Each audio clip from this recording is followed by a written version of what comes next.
just south of town, we've had instances of the bubonic plague showing up in ground squirrels. When did that happen? It's been on and off for the last 10, 15 years. On and off. Like, could yeah, we... yeah, it's not normal. Okay. But we've had plague outbreaks.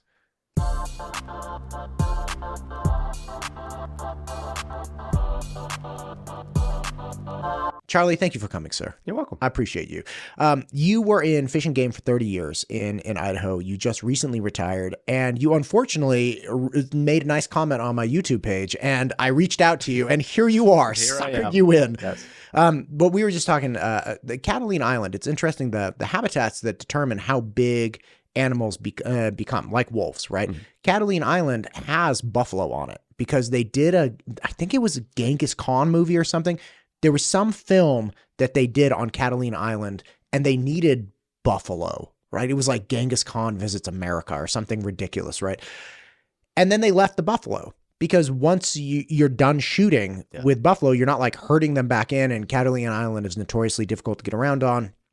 Anyway, so you go there and there are buffalo there, even though it's this like super desert island. Mm-hmm. And they're very small because of the breadbox theory, right? So the breadbox theory is, look, when you get onto this area with these types of resources, things that are smaller than a breadbox are going to tend up. So you had like ground squirrels that were getting bigger, and things that are larger than a breadbox are going to tend down. So the buffalo were like these like midget buffaloes, dwarf buffaloes. And the argument for wolves in Idaho being different than wolves in Canada, it's curious to me because you're not geographically removed that much. Right? Like we have similar geographies, we have similar landscapes, we have a similar prey. So what is it, what were the wolves that were here before the reintroduction like? The similar or? The same ones, because before they introduced the wolves, there was already wolves coming from Canada back into Idaho. We had a few, I don't know how many. I don't think anybody knows how many, but there was some documented wolves in Idaho and in the greater Yellowstone area. And so they were already working their way south from Canada. And all the feds did was just went up to Canada and got the same wolves that were already walking this way and helped them get here faster. Before those wolves, what were the wolves like? Or is there any information on what the wolves were like before the ones were walking down from Canada? Before they were eradicated effectively in Idaho, what were those wolves like? Again, similar to Canada or different? Same, as far as I know, they were the same. Gotcha. Yeah. Gotcha. And again, they're just a gray wolf. Just a gray wolf. Yeah. Okay. So you started in Fish and Game about 3 or 4 years before the reintroduction of wolves, correct? Correct. Okay. What was Idaho Fish and Games? Because there are three, it's my understanding that when the wolves started coming in, there were really 3 players, and one of them had to sit out. You had the Nez Perce tribe, you had the U.S. Fish and Wildlife, and then you had Idaho Fish and Game. And Idaho Fish and Game was overtly told, you stay out of this. We will manage it. We will reimburse farmers. We will deal with the wolf populations. Yes? So, well, really it was all driven by the U.S. Fish and Wildlife Service. And Fish and Game, the state of Idaho, in protest, said Idaho Fish and Game is not going to participate in this reintroduction. And so we were not part of the equation at all for, I don't know how long, maybe 10 years. And because Idaho Fish and Game wasn't involved, the Fish and Wildlife Service recruited the Nez Perce tribe to kind of be the boots on the ground in Idaho to work with them. Gotcha. Yeah. So over the next 10 years then, the Idaho government's position was we're not going to participate in messing around with this. The U.S. Fish and Wildlife and then the Nez Perce managed the wolves. And who was reimbursing farmers in the event that, or excuse me, ranchers, in the event that it was determined by a U.S. Trapper that a kill was the result of a wolf, who would reimburse that person? It was either Fish and Wildlife Service funds or there was another national, I can't think of. Like organization, nonprofit or something? Yeah, exactly. Okay. Yeah.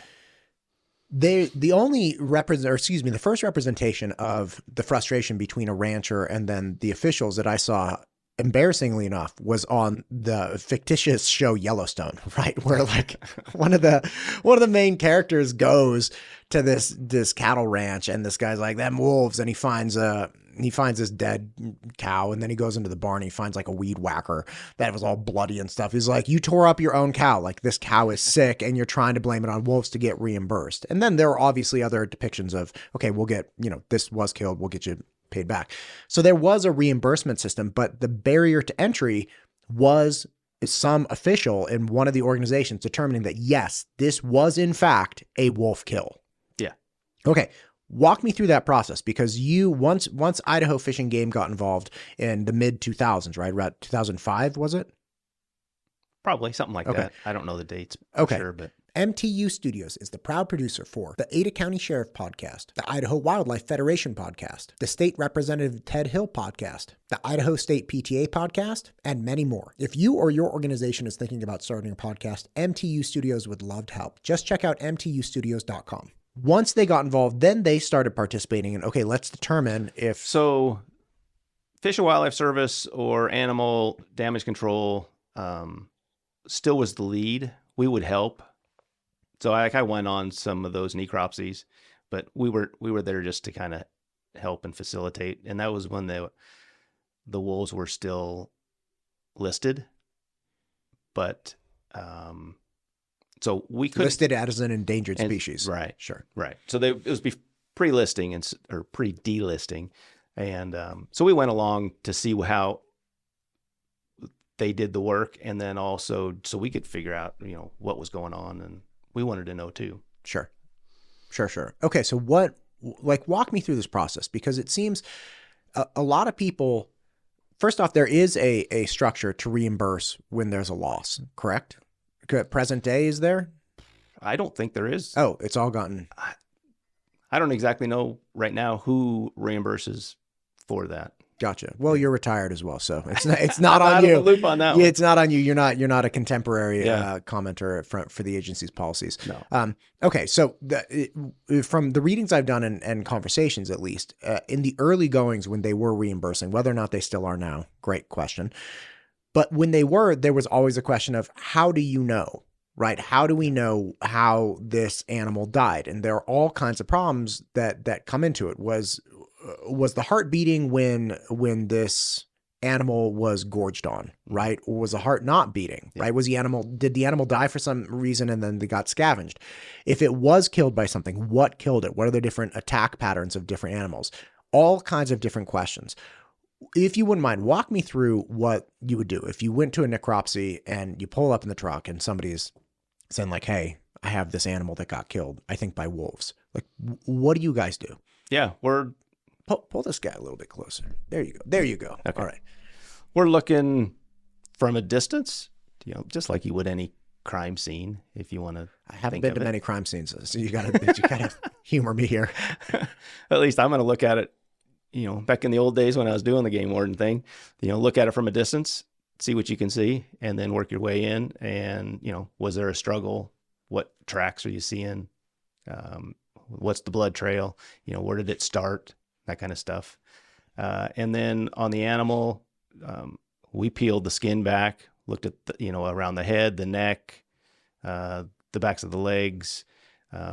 Where did it get attacked from? And then you're looking for hemorrhage. So if there's hemorrhage, if it's bloodshot, then the heart was beating, it was alive when that happened. But if it's just chewed on and shredded and it's not bloodshot, then that happened post-mortem after it died. And a lot of times what you'll find is the animal may have died from malnutrition. So he's dead. And then a wolf or a coyote or some predator comes up and chews on it and eats it.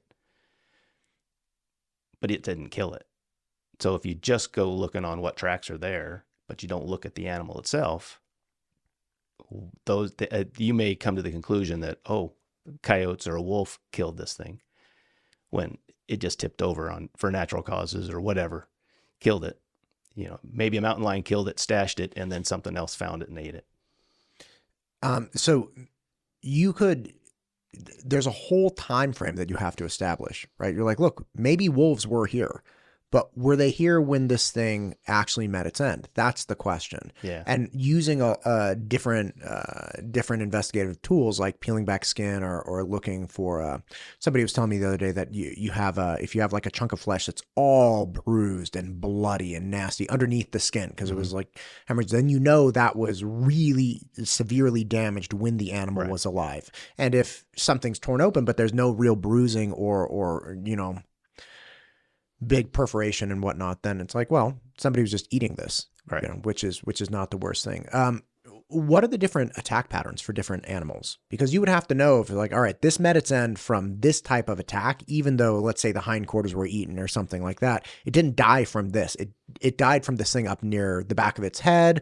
It died from something under its neck. It died from something, bleeding and being chased down from, chewing on the webbing of legs and things like that. What are the different attack patterns for different predators that you would have to take into account?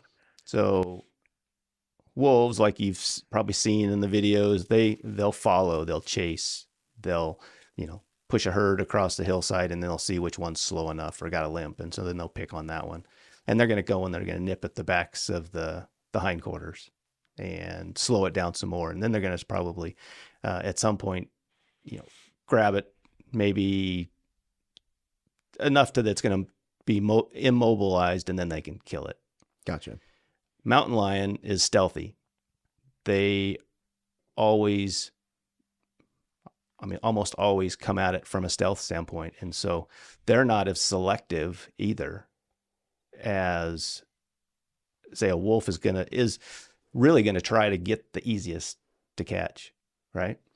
A mountain lion is going to be the ambush predator that sits in whatever comes by and gives him the opportunity. And so but he's going to go for the back of the neck, the head, right at the base of the skull, and crush and kill it that way, or maybe even come up from the bottom and suffocate. And then a bear, they just maul. And the suffocation with the mountain lion, I did see a video years ago where a lion actually put its mouth over another, it was like a gazelle or something in Africa, and suffocated the animal that way. Like if in I've the absence seen of that, look, dude, it's a video. Somebody shot off some iPhone and on Safari. Like I have no idea. It could have been CGI, man. I don't even know. But how do you in the absence of doing that? Like how do you suffocate? Do they actually put them into a stranglehold? So they're going to bite with their jaws and crush the windpipe. What a rough way of going. Oh yeah, man. Nature's nasty. Okay, so bears just maul. They're going to grab a hold of anything. Yeah. Do they predominantly use like their weight to get on top of something? I don't think bears kill a lot of adults. So bears, my experience has been bears take young of the year or the fawns, the calves. They're gonna take the smaller ones that can't get away. Once you get mobile, they can all outrun a bear. I mean, a bear's fast in the short term, but bears are not a big predator for deer and elk. Okay. Other than babies. Gotcha. Yeah. So bear only going after the little ones. Yeah. Mountain lion opportunistic. Yep. Right. Yep. And then the wolves actually have strategy and they can go after pretty much whatever they pick. Now, I was chatting with a buddy of mine, Seth Simpson, who's awesome. And he was actually hired by a rancher up between here and McCall. It was like there's kind of a hot zone in there where they have a lot of ranchers and they do have wolves that come in. And he was saying that they found a lot of larger cows that were killed, even though they had essentially like decoy cows. So they had these kind of like lame, limpy little cows that they would actually mix into the herd as something to attract predators. And he said at the end of the season, those were almost untouched, but you had other things. Did you have, and again, I'm not saying this is gospel. What I'm wondering is, did you guys witness a lot of that where you had more healthy or adult or competent animals taken down by wolves for no particular reason instead of the weaker ones? Not that I'm aware of as far as a regular occurrence. Gotcha. Yeah. So it's possible, but it's not like the norm. Yeah. Gotcha. And did you also have the experience that when wolves did in fact kill something, they at least attempted to eat it, or was it there's a big concept of what is it, sport reflex killing. Yeah. You know, the idea that, hey, wolves are hunters and they hunt they have hunting as a skill set. They have hunting, they use a skill set for their livelihood to survive. So they have to at least practice and get into it to some degree. Like, did you see any of that? Probably the only thing that I could recognize along that kind of thing was, you know, circumstances where the elk were trapped or had some kind of disadvantage, deep snow, something like that, sure. You know, it was crusty enough the wolves could be on top, but the elk were post holing through, and so they couldn't get away. And then the wolves would take advantage of multiple animals being in close proximity. Other than that, it's not normal. Gotcha. At least from my experience. Gotcha. So they kind of get into a killing frenzy, take out one, and then the other ones can't get away, so they kind of domino it. Yeah, but that's not happening very often, at least been my experience. At the very least, you need snow on the ground, yeah. And it has to be deep enough. Yeah. And you have to, you have to... Circumstances have got to be just bad. Right. So even if you say, hey, look, they're going to do it as often as they have the opportunity to, they will not have the opportunity to do it 365 days a year. Right. So it's like, all right, but let's say 4 to 6 months, and then you have to be in the right position, because it can't just be a patch of snow. It has to be snow everywhere and all those types of things. Okay. Here's an interesting thing that I'm also starting to understand about Fish and Game. So much attention is given to these like prized monster animals, right? These elk and the moose and deer to some degree, as well as ranching. But that's obviously, like, you are way into snakes and reptiles, which there's apparently a massive black market for in this state, which I had no idea. So, like, walk me back to this. How did you go from, to at least some degree going on to crop season, dealing with wolves, to being so engaged with, sting operations, even with illegal snake trafficking, which who knew that was a thing? You're literally like the snake king hunter. It's like the Tiger King style. Yeah. So talk to me about this. So, well, like a bunch of kids did, I grew up finding snakes and lizards when I was a kid. You go out, and I grew up in the time when a kid could still ride his bicycle to elementary school, right? So I had tin that I would flip and boards that I would turn over, and I'd bring a snake home and I'd keep it for a couple of days and I'd let it go. And so that's how I grew up. And I grew up hunting and fishing and camping with my family. And so I liked being outside. And then I discovered that I could be a wildlife biologist or something along those lines, and they'd pay me to go, play with animals. And so I went to school, and when I was at Humboldt getting my degree, I also took a herpetology class because I had an interest in snakes and lizards. And then when I got to Idaho and got to be an officer, nobody's doing anything with snakes and lizards, but they're part of the wildlife on the landscape. And at the time, they had just recently been reclassified as protected, and we didn't have any regulations published. So I I put together the first little pamphlet on reptiles and amphibians. And so that was kind of the start. I tried to educate my folks, and then I just started. For a long time, it was just about, and still is, just about educating people. Getting the word out what you can and can't do when it comes to our native snakes, and being able to catch them and keep them and that kind of thing. What snakes occupy a really interesting position. Same with coyotes, in fact, I think, because people don't really understand, like, coyotes are not, the most beloved little critter, right? And they're incredibly prevalent throughout the United States. And when people complain about them, the answer is always, do you prefer rats? Right? Like, would you prefer that we were overrun with rats? Because what do you think coyotes are going after? Like, they're keeping these things in check to some degree. Snakes are similar, right? So where in our enjoyable little ecosystem, our little bubble of being the apex predator, do snakes fall? Like, how do they help us directly? Because you mentioned before we went on air, you're like, well, you don't want to catch a snake, put it with domesticated snakes, and then release it back out in the wild, because you'll get diseases and stuff, and that could kill a bunch of wild snakes. And the question, of course, is why do we need the wild snakes? Why do I don't like them. Yeah, why do we care? Yeah. So, like, where do snakes in Idaho fit into that? Yeah. So most of our big snakes are rattlesnakes or gopher snakes, and those types eat rodents. I mean, that's their main diet is rodents. And so, we don't want those things running around any more than anybody else does. I hid them in my house. Right. Right. And so if we didn't have an abundance of snakes on the ground, we'd have more rodents. And like even south of town here, we've had the plague show up.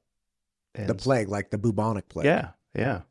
Off of fleas on rats? Ground squirrels. Wow. Yeah. And so I think some of those large snakes can help eradicate some of that, or at least keep it in check. It's other conditions and that kind of thing. You're going to have to back me up here. So here, just south of town, we've had instances of the bubonic plague showing up in ground squirrels. When did that happen? It's been on and off for the last 10, 15 years. On and off. Like, it's not a normal. It's not normal. Okay. But we've had plague outbreaks.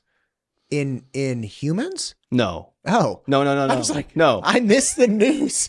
Holy cow.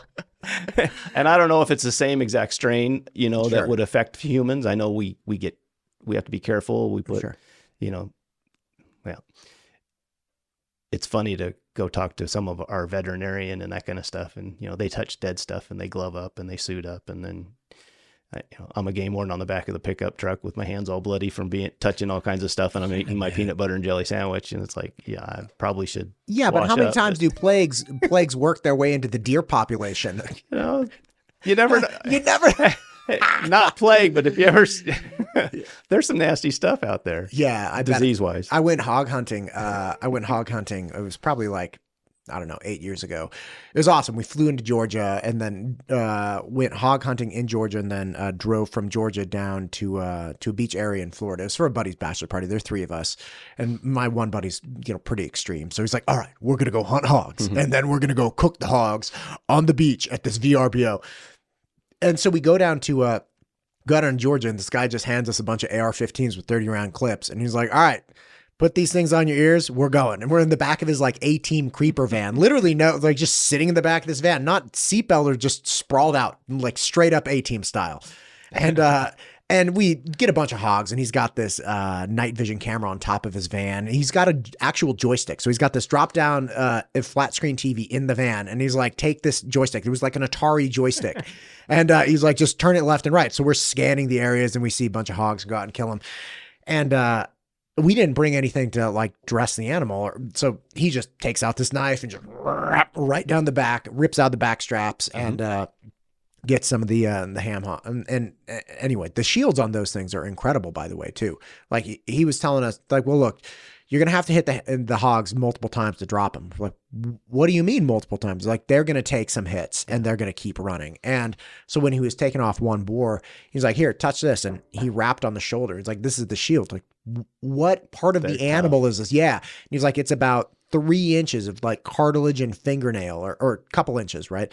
And he's like, you hit that with a bullet and the bullet will probably penetrate, but it's not going to stop the animal, right? And so if something's running at you, you can hit him as much as you want, but you're going to have to drop the thing. So anyway, and then when he was taking one of them apart, he was like, oh, here's a bullet.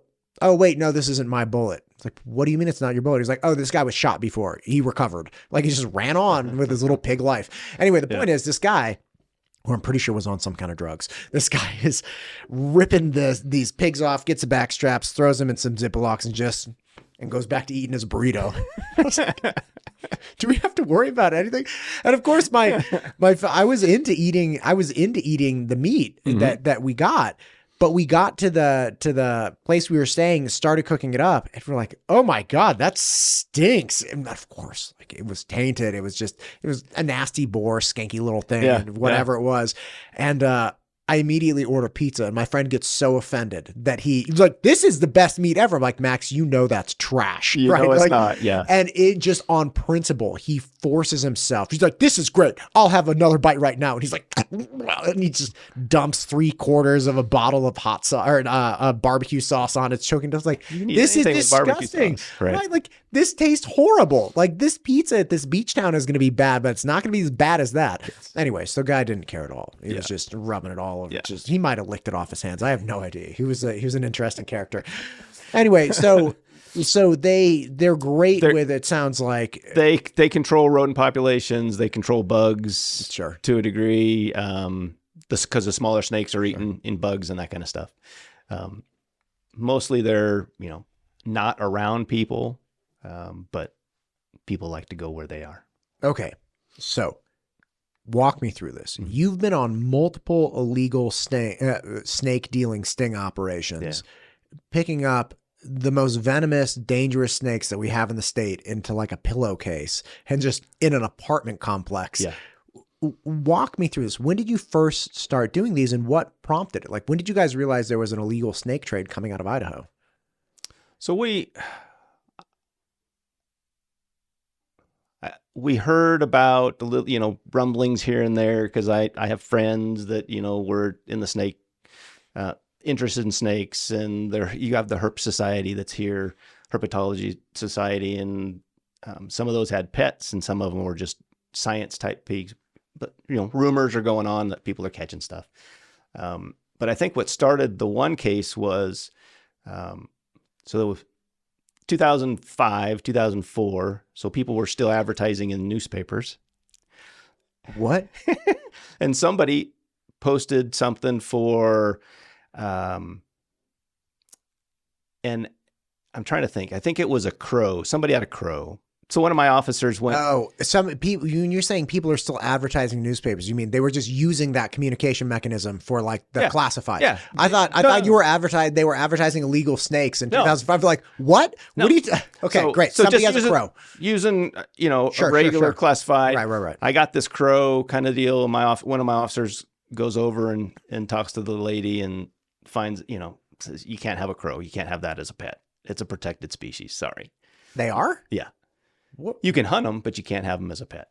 Wait, so you can kill them, but you just can't keep them alive. Yep. That makes a whole lot of sense to me. Yeah. So there's most of the stuff you can't. So you can't have a pet deer. Why not? Because they're wild animals that belong to the state. But I could kill it. You can kill it. Okay, what if I just tell you I killed it and it comes in? Okay. Can't have it as Listen, man, we're not going to solve this one today. Yep. All right, no sweat. Keep going. Unless you get a permit from Fish and Game, but you can't have a live one. Okay. And most of our game animals are that way. No moose. Nope. No elk. No. Okay. No. It's quite unfortunate. Leave them alone. Unless you're going to kill them. And yeah. Don't feed them. Yeah. Don't be nice to them. Just kill them or leave them alone. Let them be wild. Let them be wild. Because that's what happens is somebody will find a baby, bring it home, pet it. Now it's not wild, and then they go let it go. And then what happens to it? And then, especially if it's a buck, it turns around and it starts attacking people. Oh, okay. So I'm an idiot. So there are real problems if you domesticate one of these wild animals. Yeah. If you reintroduce them, there's risk to people and risk to the other animals. Okay, I'm the asshole. Okay, that's fine. Let's keep going. Let's keep going. So anyway, it started with that. It went to. Anyway, she advertised again for something, and the same crow lady? The same crow lady. She advertised something, and I jumped on it, and I start a conversation, and I actually met her at a gas station, and we exchanged money, and I came home with a gopher snake, I think. And I came back a couple weeks later, and I think I bought some lizards and maybe a rattlesnake. Same lady. She's running a Petco out of her garage. So she's catching stuff on the landscape. And I had a cover. I wasn't, Game Warden Charlie. I was, a guy from California that just happened to be here. Did you grow a ponytail for this stuff? Because the undercover people I know just look like hell. And you look far too clean cut to be like the gopher snake buyer. All right, keep going. So from her, I got introduced to somebody else, And then as we started paying attention to him, I went and I bought some snakes, and that's where I'm at his friend's house, and the friend is selling me a Mojave rattlesnake, and I'm holding a pillowcase as he takes the snake out of the cage and uses the tongs, and he says, "Watch your thumbs," as he's dropping the snake into the pillowcase. And there's some antivenom in the valley, but there's not much that would probably work on that, because Mojave's got two different kinds of venom. It's got one that takes out your nerves, and it's also got the kind that takes out your muscles and your blood. So, God. But it didn't bite me. But yeah, and they're native. You're still here, and you have both your hands. So yeah, I assume so. They're native to Nevada, Arizona country. Okay, so what was he doing with it here? So they went down, they caught it, and brought it here, and we're just selling stuff to make money. Oh, as like an exotic kind of species. Yeah, yeah. So they once or twice a year, this group of guys would go down and catch as much stuff as they could, and then bring it back and sell it. And the gal, she also went on a big collecting trip, and she picked up a golden eagle while she was on this trip, because they watched it get hit by a semi truck. So they picked it up and kept it for a while, and then so it survived the incident. It survived. They put it in their car and kept it for a while, and then I don't know what happened. I don't know if it died or what. That was golden eagles are really dangerous, right? Like the crushing power of their talons is like like they could crush your arm. Yeah. Okay. So they're animal lovers, but they're just, you think I'm animal lover means something different. You think I'm different in but this state. Yeah, those guys are different. I love it. Okay, so around mid 2000s, then again, it sounds like 2004, 2005, you start realizing that there are groups of people that are either collecting off of the Idaho landscape or expressly going on trips to other states to harvest that wildlife and bring it back here and sell it as exotic. Yeah. Okay, so then what do you do? So we ended up, I actually was lined up to go on a collecting trip with these guys, and we're going to go down to Nevada and Arizona and meet up with them. You were deep into this. Did you befriend them? What was your name? Did you have a secret like undercover name? I was just still Charlie. Oh my God. All right, keep going. So you're way in. But a federal officer, Fish and Wildlife Service undercover officer, was going to go with me because we were going to go across state lines. So I don't have any jurisdiction if I go to Nevada or Arizona, but if I tag along with a federal officer, then I can. And so we were going to go, but my bosses said, yeah, why don't you not go? So we didn't get to go. And so put my case together, ended up doing some search warrants. The main bad guy actually got arrested. And so then the snakes got divvied out to 3 other people. And so we did 4 search warrants in one night, but we did 3 all simultaneously, so they wouldn't talk to each other. And then we finally did the 4th one. And we got close to 100 snakes, I think. And God, that's a lot. Yeah. How many law enforcement and fish and game people were involved in this? Like everybody from my region. So we probably had 20 of us. And then we ended up getting Boise City and, the local law enforcement to help, especially since we were spread out. So you guys go to these 3 locations, and are you like breaking down the doors? No. Just knocking politely. We don't. You're like, hey. I've never been on a search warrant where I broke in the door. Like, I want to believe you were with the SWAT and they just kick that thing in. Prepare for the worst. Yeah, right. But yeah, we'll knock on the door and usually bring a local PD officer with us. Folks will respond to them better than they will to a fish and game officer at their door, right? Especially when we say we have a warrant, we're coming in. Yeah. And but yeah, we just knocked on the door and says, "Hi, I'm Charlie with Fish and Game. I'm here because we have a search warrant." And then we search their house, and we would have a list of things that the judge gave us permission to go through, seize, and out. Take, and yeah. With the 100 snakes, were they trafficking any other type of animal? Were they doing like, I don't know, like Gila monsters or something like that? Because that would be pretty awesome. Not saying we should get a black market for Gila monsters here, but no. So one of the guys had been given a ticket 5 years earlier for having a Gila monster. Look at that. Yeah. Look at that. Yeah. So when I got You introduced, you said the G like an H. You pronounced it correctly. It's Gila, not it's Gila. Gila. Yeah. Yeah. That's Geronimo, that's Geronimo. I'm the idiot today. But it was funny because these guys didn't have hunting licenses in Idaho or any of the states that they collected. And their comment was, we didn't want the snake police to know we were out there. The snake police. Yeah. Is that you? Yeah. Yeah. I mean, they recognized the game wardens cared, but they thought if they had a hunting license and were collecting that somehow we would know. You'd be tracking them. Yeah. Yeah.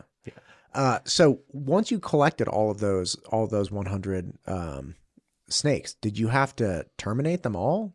Because No. you couldn't release them back into the wild. Yeah. Right? So it took us a while, but we were able to give most of those to zoos and other zoo-like facilities across the country.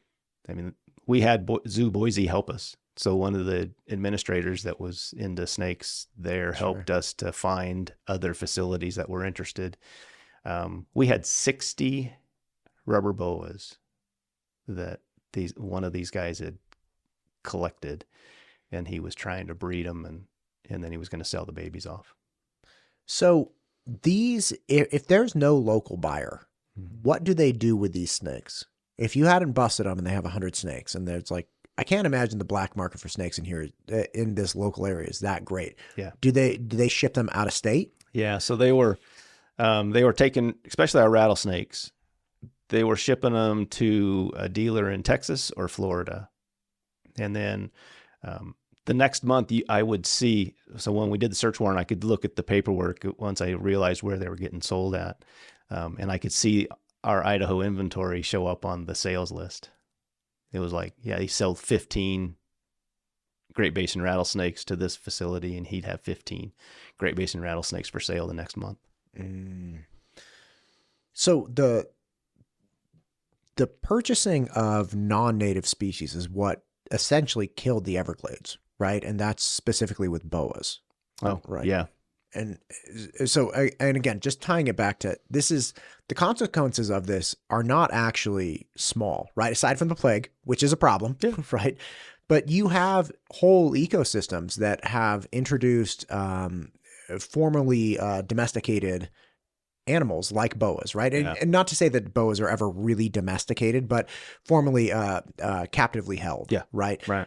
And then they release them into an area that's not suited to control their reproduction and spread. And then you have the Everglades getting completely wrecked. Every ground animal, a bird, everything is just getting eaten by them. Yeah. Yeah. So was there any of that, any introduction of non-native species into the Idaho area that you saw?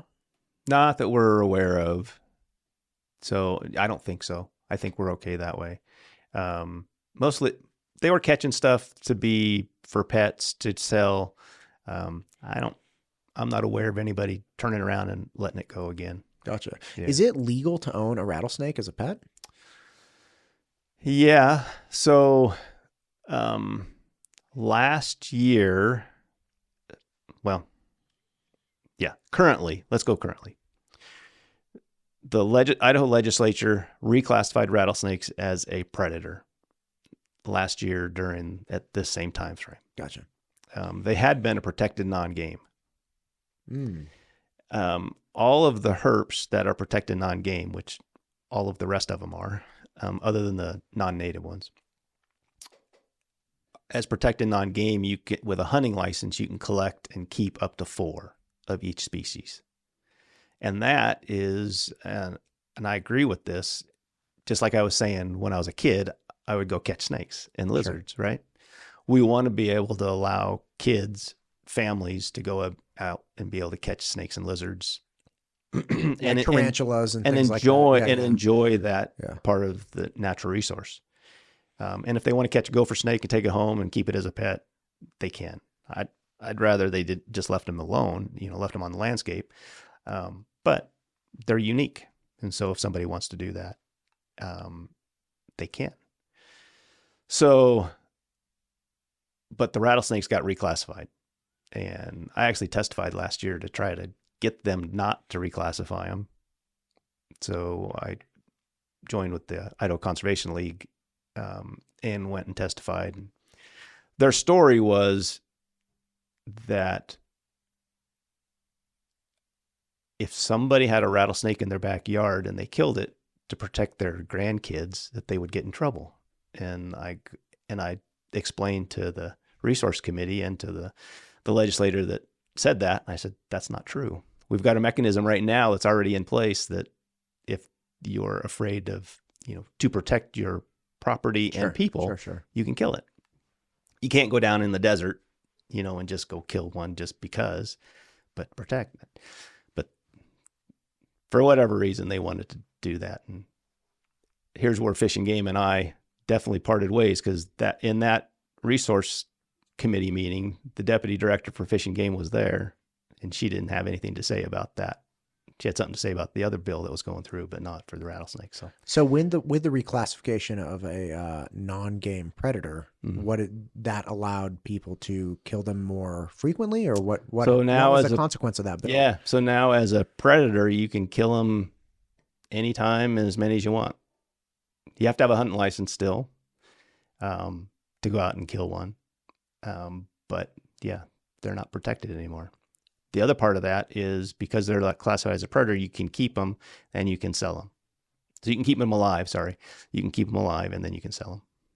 Okay. So the people you busted 20 years ago should be exonerated. Yeah. Effectively, because we changed the laws. Apparently so. So now we essentially opened up. It's no longer a black market then, per this legislation that passed last year. For rattlesnakes. Yeah. The other stuff that they were selling would still be illegal. Like the gopher snakes. Cobras are a different one. So, because they're not native to here, they were brought in. And so anytime you bring you bring wildlife into the state, so it has to have an import permit. And Fish and Game had not been allowing venomous snakes to be imported in as pets. And so that was the problem. Those were wild animals. I mean, they weren't captured from the wild, but the cobras came in without an import permit. And then because of that made them illegal. Gotcha. Yeah. So you can kill legal stuff. Yes. Okay. So walk me back through this. Because gopher snakes are not predators, they remain protected. Protected non-game. Yep. Protected non-game. Yep. But because the rattlesnakes have now been designated as non-game predators, we can kill as many as we want as long as we have a hunting license. Correct. And we can kill as many as we want because they're non-game? Because they're a predator. Gotcha. Yep. That predator classification. So you have coyotes and jackrabbits, and we have raccoons. And what else do we have on the predator list? Wait, I'm sorry. The jackrabbits are designated as predators? Mm-hmm. What do they prey on? Are they like killing the carrots? What are they eating? This is Idaho. Way back when we used to have lots and lots of jackrabbits in eastern Idaho. Have you ever heard of the bunny bash? I'm ready. Yeah. I am so ready for this. This was even before my time. Okay. But jackrabbits were so bad in eastern Idaho that they would eat the haystacks. And I mean, there'd be hundreds of jackrabbits around a haystack eating the hay. And so folks would go out and try to kill as many as they could. And so they got reclassified as a predator because of the damage they were doing to hay crops. Okay, so the predator designation, at least in practice, is not always because they are actually predators. Predator defined as something that eats another animal. No, that doesn't come into play. Because the rattlesnake, I mean, you call it a predator, but it's preying on mice and rats. It's not. Sure, yeah, but I mean, you could also have the argument that it inadvertently, could. A dog could meet its demise from a rattlesnake, even though the rattlesnake's not intending to eat the dog. It's like, you bite little schmookies or something and schmookies goes down. That's wild, man. Yeah. Okay. So the bunny bash was when, was this like they would this wasn't a specific time. It's not like there was the bunny bashing of August of 1975 or something. It was just the concept of just go out and get as many as you can. Or was there a famous bunny bash? Yeah. Okay. Why are you holding out on me? I don't know exactly when it was, but they Just did it. talk to me. They did it for multiple years where they would corral the jackrabbits and then they'd go in with bats and they actually killed them with bats. That's why they called it the bunny bash. It was terrible. Oh my God. They had like jackrabbit traps, like giant corrals that they the let optics the bunnies. was terrible. Yeah. That's why. It's not terrible if you're a farmer. Like, I think so. That's pretty wild. There's another way to do it that's not quite so. What? And shoot them. Okay, but that's cost a lot of money. Because you got to get bullets and then you're out, bullets flying everywhere. And they're jackrabbits, man. They run real fast. Yeah. I mean, we got to be practical to some degree, Charlie. I know. God, that's next level, man. Yeah. So I think is PETA or one of those kinds of groups, right? Heard about it, that it went crazy, and that was like the end of that. The bunny bash. Yeah. I'm gonna have to look for some newspaper clippings on this. Yeah. Do we have issues with wild boars? No. Because I've seen the when you said they essentially corralled them. I remember seeing some videos on, like they do a jar of peanut butter in the middle of a big corral and all the pigs come in and then the gates drop and then they just come in and no, they don't hit them with baseball bats. No, so you'd be very happy. We do not have pigs in Idaho, wild pigs. We had somebody again try to bring some. They brought some from California, I believe, and dropped them off here in Southwest Idaho, and the population grew a bit, but then Department of Ag and Fish and Game went out and eradicated them. And as far as we know, it's been 15, 20 years now that we haven't had any pigs. So yeah, you don't. We do not want pigs. You do not want that. Those is a big deal. In there. Yeah. When I went boar hunting, we went to all of the farms. There were like these peanut farms and other farms, and the farmers were. This guy was not related to them. He was just like, hey, look, I got a bunch of guys who want to hunt some pigs. And he had developed a relationship with them, over the 10 years. And they would just call him. They're like, I hear him out there. Get over here. And he was like, oh, wait, we got 5 miles. And then we drive these back roads. And then we're like on these side. And yeah, we just start shooting. It was wild too. This guy he was like, do y'all get your hunting licenses? We're like, yeah, sure. We got them, which we did. Like we weren't lying. He's like, okay, great. Now remember, every bullet you shoot is your bullet. Like, what do you mean? And he's like, he hands me the gun. He's like, if you hear a dink, that means you hit a farmer's tractor. Oh. That is your bullet. And we're like, is it really though? Like, how does this, are you sure? And he's like, yes, I am. Yeah, it was a little bit of a shady situation there. Yeah. Do we have anything that's like pigs that have been introduced and are running rampant? Like I know coyotes are very popular varmint essentially that people talk about, but they're native. Yeah. So nothing really like pigs that go through that harass farmers. No. Man, so farmers in Idaho got it good. I mean, everywhere else that has to deal with pigs, they just say they destroy tens of thousands of dollars a year. Yeah. Department of Agriculture in Idaho takes pigs serious. Yeah. One more question, because I know we got a lot going on today. Idaho allows for people to come from out of state and just over the counter buy big game tags. Am I correct with this? So you have one thing that I'm very taken by is how much other states' policies are affecting people in Idaho. Because when I was living in California, I never thought about like, oh, Oregon's damn policy is, affecting my life here. Right. There was none of that. And I think Idaho is the greatest state in the country. It's beautiful here. I'm raising my family here and I think it's awesome. But I'm so taken by how frequently I hear or experience things from other states changing my daily life or affecting the school system, affecting the law enforcement system, politics, fish and game. Why do we allow that? Like, why do we let people come from out of state where they've either restricted hunting to the degree or decimated their hunting populations or whatever? Why do we let people come over and so easily compete or get the benefit of our positive policies? That's a good question. And the answer is, how much does that license cost you for a resident license? It's like $100 or something. What is it? For a resident license. Okay. Is like $17. Sure. $15. Sure. Okay. Non-resident is $100. Oh, I got you. So by allowing a small number of non-residents pay more than the residents do, they foot the bill. Okay. So it's an economics thing. I agree with you on this. I'm actually very familiar with this mechanism. So the UC system, the University of California education system, they charge in-state people, I don't know, it's like 15,000 or something. And they charge out-of-state people like 30 or 35. And when funding gets scarce, because it's California, they mismanage everything. When funding gets scarce, they're like, okay, well, we're going to increase the number of out-of-state or even international. International is even more. They're getting a lot of money from people coming from like China or something.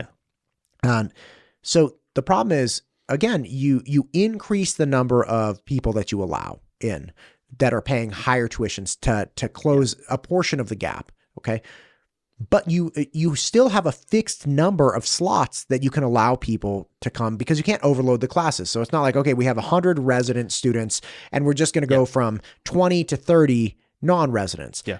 If you go 20 to 30 non-residents, you have to go from 100 to 90, California resident students. We have a similar problem here. You have a fixed amount of game here that then, even though you're saying, hey, proportionally, it's far fewer people that come into the state, but there are still people coming to the state, right? Like, do you think there's an economic case to be made for, okay, look, instead of $15 for a resident, let's make it $25 and let's either eliminate or greatly restrict out of state or jack up the price. So like we make up for it. Instead of $100, we'll make it like $500. So fewer people come in. Do you think there's, I'm not trying to propose we charge, locals more. I'm just saying there are people that are saying, hey, the hunting areas are so overstressed with out of state people. My buddy Seth was saying this, like you cannot imagine. And the animals then are getting pushed in a lot of different directions. There's no safe spaces for them to procreate and, live like a normal life as whatever the normal life for an elk is. It's like, if you're getting hunted absolutely everywhere, you got to worry about wild animals and then us, it's a problem. Yeah. Yeah, no, I mean, where I hunt deer and elk, there's a lot of Washington State folks that like that same time frame and that same unit. There's still more Idaho folks than Washington, but you end up seeing all those license plates and they catch your eye because they're different. Yeah, right. But so we try to limit the non-residents to 10%. Gotcha. And then just recently, within the last couple of years, Fish and Game has started to restrict how many non-residents can actually. So it was 10% statewide. And when you say you try to restrict, do you actually restrict it to 10%? Yeah, so that's where we're going now. So it used to be that Fish and Game just said 10%, and they had an actual number of a quota of elk tags and a quota of deer tags, and this is all we're going to sell to non-residents. Sure, that's been in place for quite a few years. And the years that we don't sell all those tickets out, Fish and Game hurts financially because there's tags left on the shelf. They had budgeted for a certain amount of revenue. Exactly. But Fish and Game recognized that some units got more than 10% of the non-residents would come in and get those tags. And so just recently, within the last few years, they've started restricting the number of non-residents in the zones for elk and units for deer to, I think, closer to that 10%. Because of that overcrowding issue. And that's been an issue that's been around forever, and seems to be more and more, we hear about it more. And some of that, it's true. I think some of what that is, though, is like when I first started, my career's all been here in the Treasure Valley. And when I first started, there was a lot of private property that was still unposted and available for folks to hunt it. Weiser was a great example. Some of that Weiser, Cambridge, Council area. Some of those ranches were big, lots of open spaces, but they were private, but they were never posted. So anybody could go hunt at any time. And then in the last 30 years, folks from out of state have bought those ranches. And as soon as somebody from out of state buys it, they put signs up. So it restricts where you can go. It's always been private. Come back to the microphone, my guy. It's always been private, but it was never restricted. And now you're getting more and more of that. The Boise Cascade that was sold off to the Texas brothers. So Boise Cascade's private, but that had always been open to the public to hunt. And then it goes to the Texas guys, and they put signs up and keep everybody out. And so that's also adding to the overcrowding, because places where everybody used to be able to go, they can't go anymore. I've heard this exact thing from a lot of people, that it's just a lot of people are frustrated with the wolves taking out some portion of the big game, and they're also frustrated with private land taking away areas they can hunt. Fish and Game says, hey, look, our big game populations are actually up. There are more elk now than before we reintroduced wolves. And people say, ultimately, I think what people are saying is, yeah, but that means nothing to me if those populations are either inaccessible because of geography or on private land. Right. So what I have access to is trash. Like the population of big game that we can actually get to has been decimated, or the area that they hunt may have been decimated, or just changed, right? Because I mean, wild animals are allowed to change and move and things like that. What do we do with that? Like, how do we address that? And I'm not proposing that government has the answers, but as people that are concerned about it, what do we do? So what I've seen Fish and Game do is like the Frank Church, the Wilderness, and the Lolo, Selway, some of that used to be really, really good elk hunting. And people remember that. The habitat has changed. And so now, but Fish and Game doesn't own very much in the way of ground. We manage the wildlife, but we don't own the habitat. Sure. Right? So we have to work. So Fish and Game has to work. I always say we, even though I don't work for them anymore. Sure. Fish and Game has to work with the landowners. Now, whether that's the Forest Service or a private landowner or, a logging company, something like that. Mostly it's Forest Service and BLM that they're trying to work with to change the habitat and, get rid of junipers, in the Owyhees to help sage grouse. Or we've had this history of not letting fires burn, right? So habitat that was has grown back in, so now it's not good for elk anymore, or as good, and so we think that's what's going on with like the Lolo, is the habitat has changed over the last 50 years or so, and now we're trying to get the Forest Service to go in and open that back up, and the elk population is still reduced because of the habitat, and then you put wolves on top of it. And so you've seen Fish and Game hire folks to go in and do wildlife control on wolves to kind of jumpstart the elk numbers, reduce those wolves, and let the elk flourish a little bit so they can get started. The habitat's starting to come back. The Sawtooth Zone is a great example.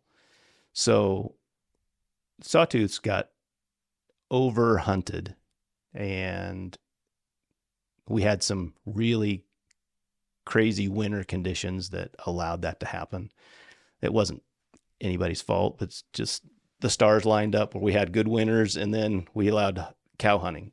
And then the habitat was not as good as it had been. But since then, we've had some big fires come through. Habitat's getting better. We've spent some time, and the Sawtooths are one of the places that a hunter can get into some wolves fairly easy, I guess.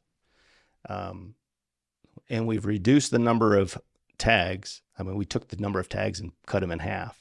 So that's why the Sawtooth Zone is so hard to get a tag for now. We've reduced the hunters taking their part, and we've reduced the wolves taking their part, and the habitat's good, and now that population's starting to grow up again. How do you communicate the time frame that you're dealing with to people? Because I mean, when you talk about like, oh well, we got to get the habitat back, and we got to give these elk a chance to flourish. I mean, you're talking like 5 years, 10 years. Yeah. I mean, when you're Fish and Game, you're dealing with wild populations. You got to look. I mean, these aren't jackrabbits, right? Management plans are set up at 10-year, 20-year, like these time frames that are just astronomical for people. Yeah. And especially if you're somebody who's like, I'm not going to be here in 10 years or 20 years, or maybe you're 55. You're like, I'm in my prime hunting years now. I have time. My kids are out of the house. I have flexibility in my work. Yeah, in 20 years when I'm 75, that'll be great hunting. But like odds of me throwing some, 300-pound piece of meat on my back and schlepping out of there are pretty slim. Yeah. It's tough. Yeah. And so then you got to look for some other places. We are creatures of habit. Right. Right. So if I hunt in one spot and I did really good 20 years ago, I keep going back to that same spot. And then I complain that something happened. And yeah, maybe something changed there. So go 10 miles down the road. Right. Or go to the next unit over. We're terrible at that because we know what we had.